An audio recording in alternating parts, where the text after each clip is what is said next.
Let me tell you a story, not just an old story, but one that feels just as real right now as it did 2,000 years ago. It starts with a man who's about to leave town, not for a weekend trip, but for a long journey. He owns a successful company. He's got employees he trusts. Before he leaves, he calls 3 of them into his office with ideas that work. The boss hands him an envelope. Inside, a check for 5 years' salary. The second is Maya. Dependable, consistent, gets the job done right. She gets an envelope too. 2 years' salary. The third is Liam. Quieter, a bit cautious.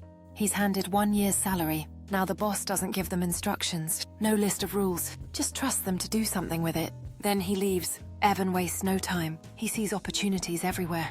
Starts a side business, invests, takes risks, and soon, his 5 years' worth has doubled. Maya.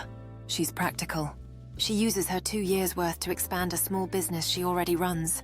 Works hard, makes wise moves. She doubles hers too. Liam, though, he can't stop thinking about what if the market crashes? What if he makes a bad deal? What if he loses it? So he plays it safe.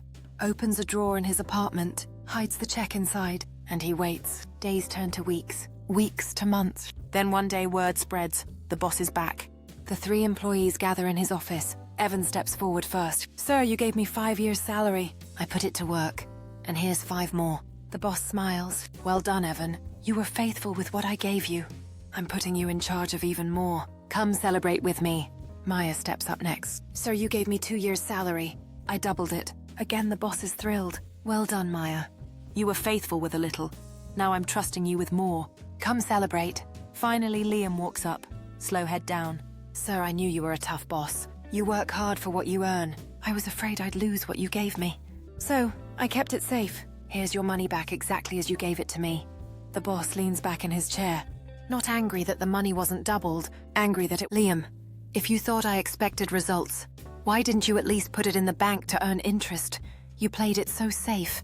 You lost the chance to grow. Then, the boss takes Liam's check and hands it to Evan. The point. In this story, the money isn't just money. It's opportunity. It's skill. It's time. Some people take what they've been given, big or small, and make it grow. Others bury it in fear. Here's the thing. We're all holding something right now. Some have 5 talents worth. Money, influence, resources. Some have 2. Maybe not as much, but still enough to do something great. Some feel like they've only got 1. Just a single skill, a little time, a small voice. But the size of what you're given isn't the point. What you do with it is. Fear is a thief. It'll convince you to stay safe, to wait for the right moment. But that moment rarely comes. Maybe your talent is your kindness. Maybe it's your ability to listen. Maybe it's a business idea you've been sitting on for years. Or a story you've been... The master's question is the same. What will you do with what you've been given? This isn't just about work. It's about life.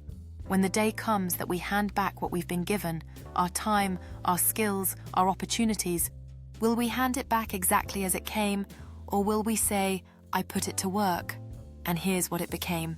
The parable of the talents isn't a story about money.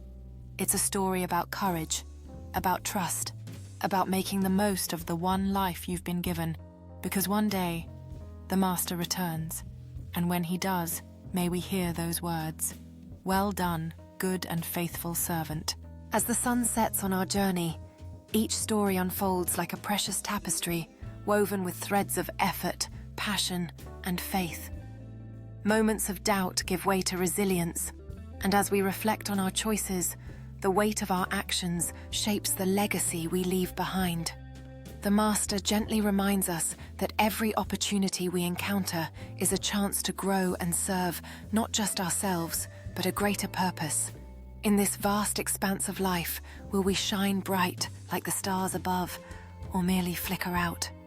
It's time to embrace the gifts we've been given and transform them into something greater.